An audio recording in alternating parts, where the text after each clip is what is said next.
Hello. I've installed one of the HotBlast wood coal furnaces. I do enjoy it there. Thought I'd throw this up on YouTube there just to help out other installers that are putting this into their house there. What I did is I went with two 8-inch rounds, tied it into a 10-inch round, and ran it over to my central air conditioning there. I'll slowly walk that way to see how I did it. Now I have a 4-ton air handler here for cooling only. We heat our house with hot water baseboard. Since I've fired up this wood blast, it's pretty much heated the house on its own. Oil boiler isn't fired up too much.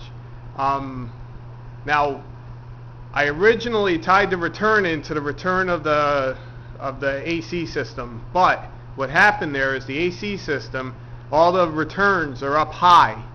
So what was going on is everything was banking up high down on the first floor. This is a 2-story colonial. Down on the first floor, I would say about 6 foot off of the ground, it would be about 10 degrees less than what it would be, let's say, upstairs. So what I did is I ran the HotBlast return over to a return grill on its own down on the first floor. So now, and that works, I'd say, like 50% better because it really takes the cold air right off the floor there, and then it just pumps the hot air into the air handler. Now with the air handler, the air just naturally rises, goes up through the vents, but I have a circulator turned on, circulator system on the thermostat that circulates air every 15 minutes. When this thing gets humming and you hear it running non-stop, you just put the circulator system on so the fan will turn on and just run everything. That means it's just going to send all the hot air through the whole house and basically just circulate all the air, and it kind of evens out the heat throughout the whole house. This is the return that goes back in. I gotta tell you, I have a sheet metal shop out in my barn there, so I was able to fabricate everything I needed. I went with a 12-inch round return. I tapped into this 90 that goes into a filter box. For the flue pipe, I ran an 8-incher up because I didn't know. I thought somewhere down the line I might, instead of running a 6-inch, I might want to put another stove in the garage. But I also set it up on blocks. This is an attached garage to my house. Right now in the garage, this thing heats the garage up to good 70 degrees on its own, and above us here at the garage, it's not even insulated. So once I'm sure it's going to be a lot hotter in here once I do insulate everything. Yeah, I thought this was it really does a great job. I really wish I could get the coal burning a little bit better in here. What happens is that I put the coal in. I basically have to crack the bottom ash door, something that you shouldn't really do. But to get that fire ripping with the coal, you really have to kind of open that thing up a little bit, and then once you get it ripping, then go ahead and close it. But then you have to come back out later and do it again because, it's better than feeding in wood, but it's really, you're really making it unsafe when you're opening up the ash door and leaving it cracked.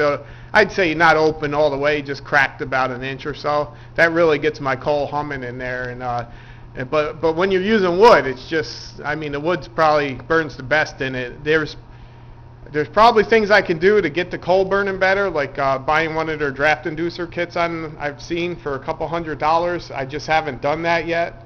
I plan to, maybe.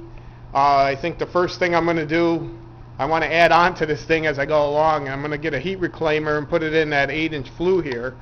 That's all that does is when it heats up to a certain temperature, with the flue gas, it just turns the fan on and just pretty much heats the garage. Now, the garage is hot enough as it is, but I just figured I might as well use some of that flue gas that's going out there.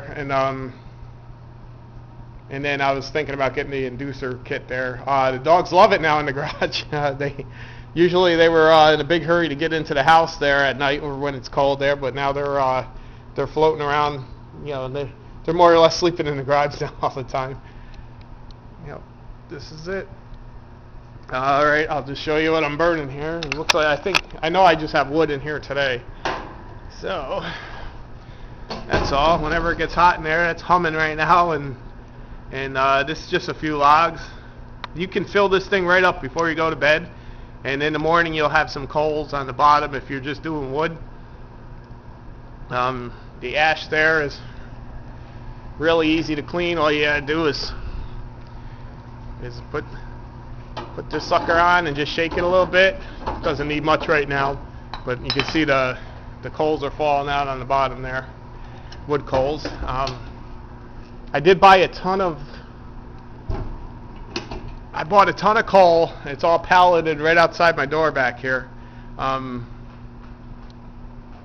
I have to use that up. So I'm gonna keep going with the coal for now. But I think I'm using a stove coal, or I'm sorry, I'm using a nut coal, and I should be using a stove coal, and that's one of the problems is the nut coal gets caught into the grates. So when you shake the grates with the nut coal, you got to just really just shake it up and down. You can't turn it back and forth, or else you'll get it stuck. And once that coal, it banks up high. Once you bank it and everything, it gets to a point where you pretty much have to, everything's getting shut down. It smothers itself out. And I'm new at working with coal, so this is all new to me, and I'm figuring out the kinks. As I do figure out the kinks, I'll throw it up on here. Right now I'm not burning coal, so I can't really show you, but next time I do, I'll take a video of it. The main thing is like after a few days, I would say 3 days, you pretty much have to have everything shut down and clean out all the coal and all the ash and everything. It's weird. It's like the coal doesn't burn all the way through for me. Some of it just, it's hard to explain. It just flakes apart there. Or it turns into a certain rock. I'll go get a piece and take a video of it.